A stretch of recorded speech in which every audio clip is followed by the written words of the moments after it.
अटकन बटकन दही चटाका हो,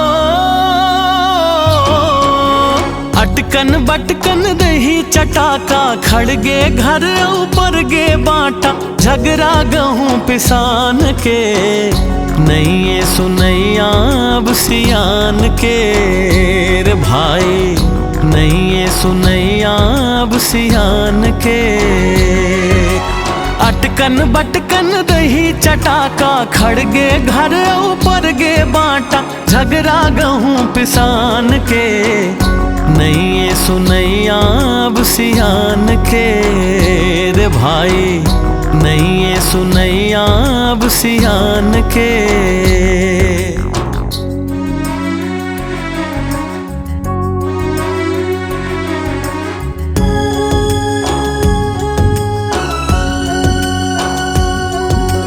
गली गली लइका मन होगे मंद मौहा के पियैया, बिन बोहनी के लहुट गे देखो कुल्फी बर्फ बेचैया।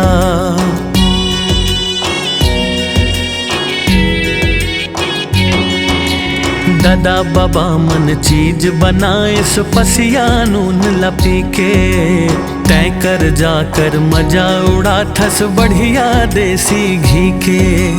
अब तो बोली भाई सबला हो, अब तो बोली भाई सबला, पौआ धरे मितान के, नहीं ये सुनैया अब सियान के रे सुन लो, नहीं ये सुनैया अब सियान के।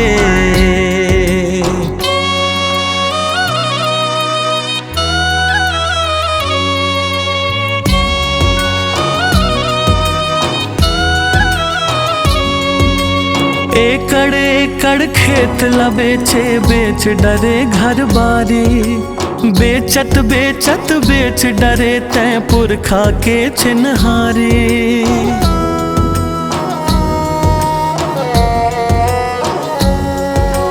टूटहा घर अब ठेका होगे डोकरी दाई भर के, बहु परंदन तोर अगोरा देखत देखत मर गे, बहु परंदिन तोर अगोरा देखत देखत मर गे। जल जंगल ला बेच डरे हो,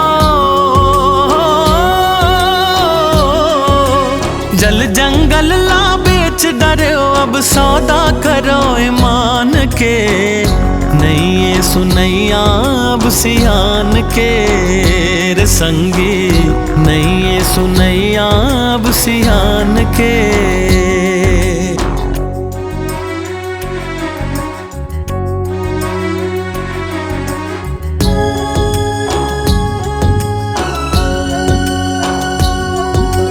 भारा भारा खरही रचते चढ़ते स्वर्ग दुआर, फिर माटी ले नटा छुड़ा के तय बन गे बनिहार।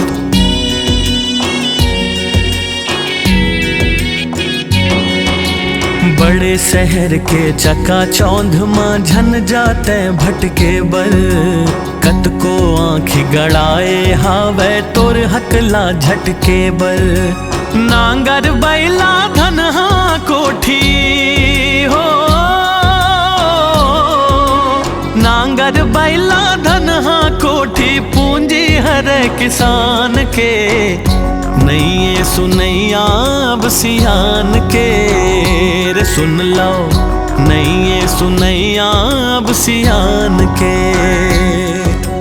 अटकन बटकन दही चटाका, खड़गे घर ऊपर गे बाटा, झगड़ा गहूँ पिसान के, नहीं ये सुनैया अब सियान के रे संगी, नहीं ये सुनैया अब सियान के रे सुन लो, नहीं ये सुनैया अब सियान के रे भाई, नहीं ये सुनैया अब सियान के।